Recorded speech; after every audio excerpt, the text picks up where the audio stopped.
All right, here we are. This is Eureka Math Squared, fourth grade module 5. This says module assessment 2. This is our study guide. I am Mr. Short.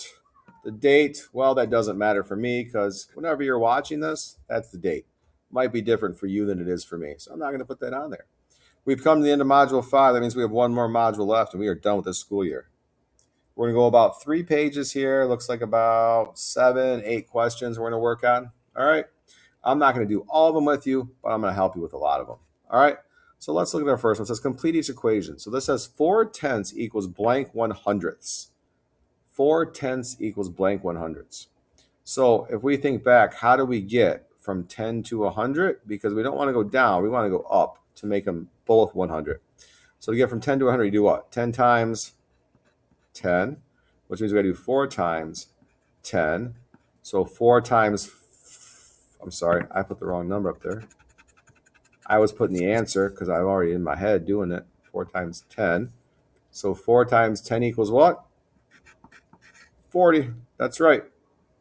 I always like to say I got to put another 0 behind the 10, make it 100. So I'm just going to put another 0 behind the 4. If you're working with zeros, ones and zeros, as long as there's a 1 at the front and however many zeros are behind it, if you're trying to make it the same as like this 100, you're going to add 1 0 here. So I can just add 1 0 behind that 4 and get the right answer.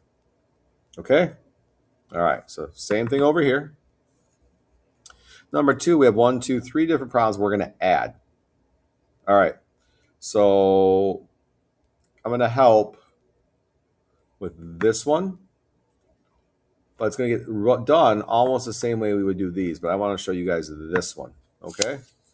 This is the hardest one I feel out of the 3. So I have 2 and 1700ths plus 1 and 6/10. Well, I can't add these right now because I have tenths and hundredths. So I'm going to take 2 and 17 over 100 and leave that alone, plus 1. All right, so I need to change 10 to 100. Well, I can do that just like I did up top here. So I can take 10 times 10 and 6 times 10. Okay, so 10 times 10 equals 100. 6 times 10 equals 60. So now when I add, I'm going to add my whole numbers first. So 2 plus 1, that gives me 3. And now I have 17 plus 60, but it's over 100 because the bottom's the same. When we're adding, we don't mess with it. So what is 7 plus 0? 7. And what is 1 plus 6? 7. So our answer is 3 and 77 100ths. 3 and 77 100ths. All right. Do these the same way. Convert the tenths here, convert the tenths here. Remember, the tenth can be in the front or the tenth could be in the back. You don't mess with the 100. You just fix the tenths. All right. Number 3 says, think about the decimal numbers 0.03 and 0.015. Use greater than, equal to, or less than to compare the decimal numbers. Okay, so here they are. I want you to say, which way are they the same? Are they equal? Or which way is the mouth going to go to eat the bigger one? I know that's the easiest way for me to remember it. The mouth eats the bigger one. The opening is the mouth. So which other one's bigger? That's the mouth's going to eat, unless they're the same size. But down here might actually help us solve this problem. So let's look at down here. It says plot and label 0.3 and 0.15 on the number line to justify your answer. So we have 0 and we have 1. So this whole thing is worth 1. Right? We have 1, 2, 3, 4, 5, 6, 7, 8, 9, 10 parts. Okay? So there's 10 parts. That means each one of these is 1/10. So where is 0.3 going to go? Well, this would be 0.1. This would be 0.2. This would be 0.3 right here. Okay? 0.4, 0.5, 0.6, 0.7, 0.8. 0.9, and this can't be 0.10. 10 would be 1 because we would make the 9, we get 1 bigger and become a whole number. All right, so it says plot and label. So here's 0.3, so here's 0.3. But now we have 0.15. Well, here's 0.1. Here's 0.2. There's no 0.15 on here. But what do we know? That's going to be half, right? So this is 1/10 and 1/2. So we're going to go right here, right in the middle. This is going to be our 0.15 right there. Oops, that one could be a little better. There we go. All right. So use this. So which one's bigger? Which one's closer to 1? When you're talking about which fraction is bigger, because don't think of this as 15 and 3. Don't think of it that way. This is not 3 and this is not 15. Do not think about it this way. This is 3/10 and this is 15 hundredths. We want to be closer to 1. The closer we are to 1, the bigger the fraction is. So 0.3, if you had a 0 behind it, and have now you can see a true comparison. If you want to say this is 15, then you have to say this is 30, and then say which one is bigger off that. That's another way to think about it. All right. Let's look on the back and see what we got here. Oh, we got 2 area models. I will help you with one of them, not 2 of them. We got our answer choices at the bottom down here. So we need the fraction, we need the decimal. All right, well, let's look at this. We have 1, 2, 3, 4, 5, 6, 7, 8, 9, 10 down. 1, 2, 3, 4, 5, 6, 7, 8, 9, 10 across. So this is 10 by 10. So 10 times 10 is? That's 100.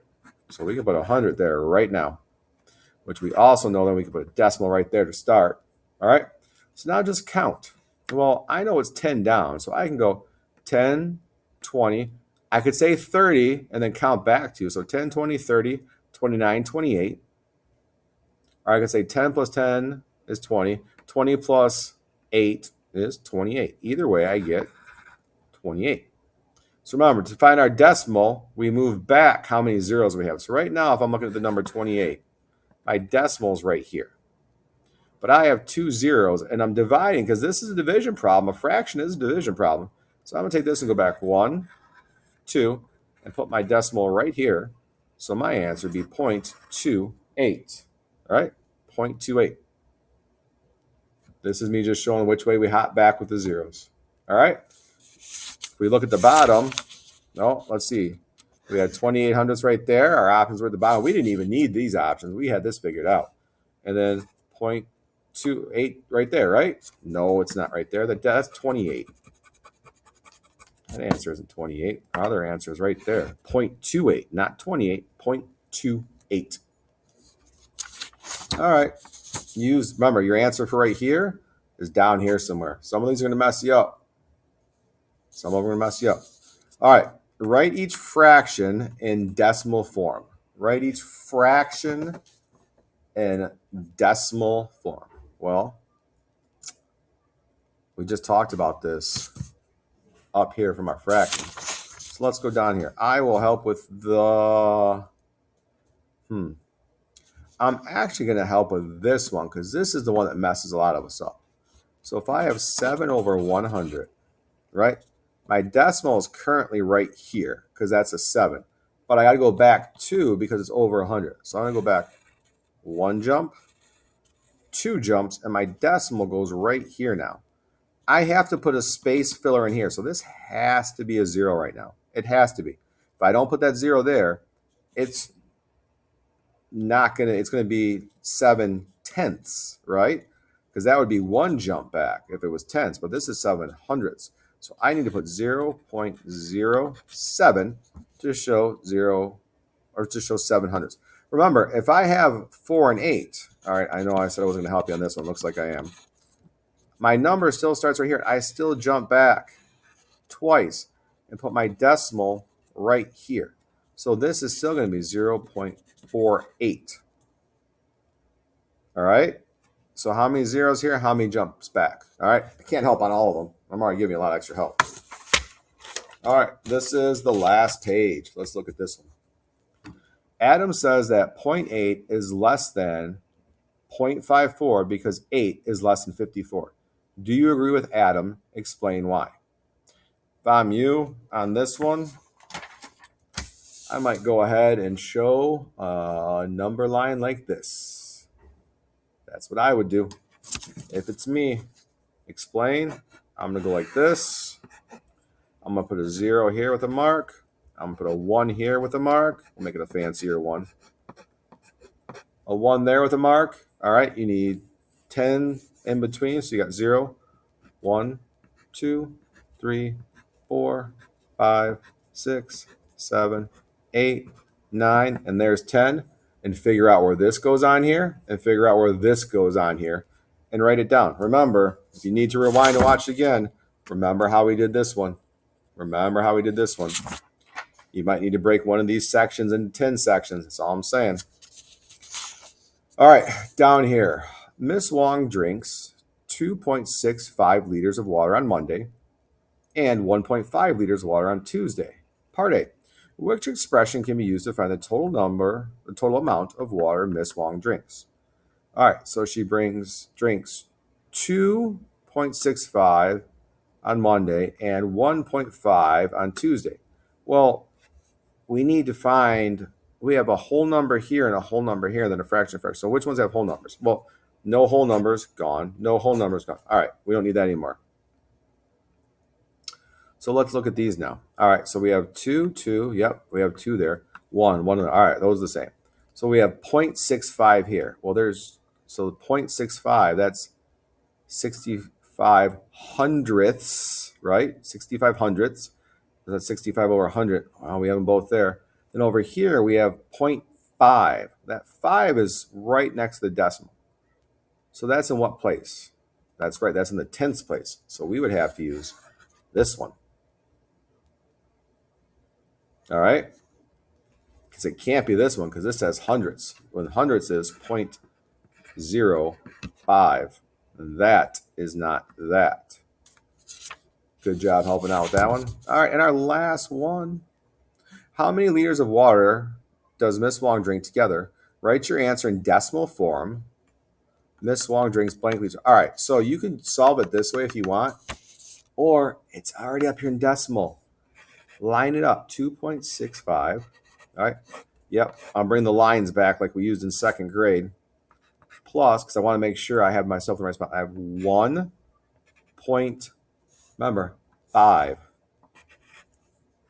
It's very important you keep these nice and neat because if you don't, you're going to get the wrong answer. So 5 plus, you can put a 0 here if you want. It doesn't need to be there, but if you want to put it there, put it there. 5 plus 0 is 5, good.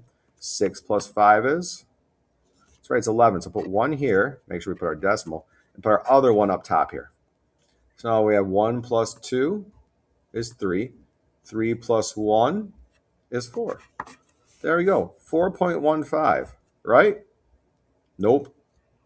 You have to put liters, but luckily for you, it has up here. So put 4.15, and that liters is already here for you. So then you are all done with it. All right. All right, guys, I hope this helps. I hope you're going to be ready for that Module 5 assessment. I hope you're also ready because the end of that school year is coming. We are almost there. All right, I'm Mr. Short. This is Eureka Math Squared, 4th grade Module 5, end of module test preparation. Hope this helps. Have a good night.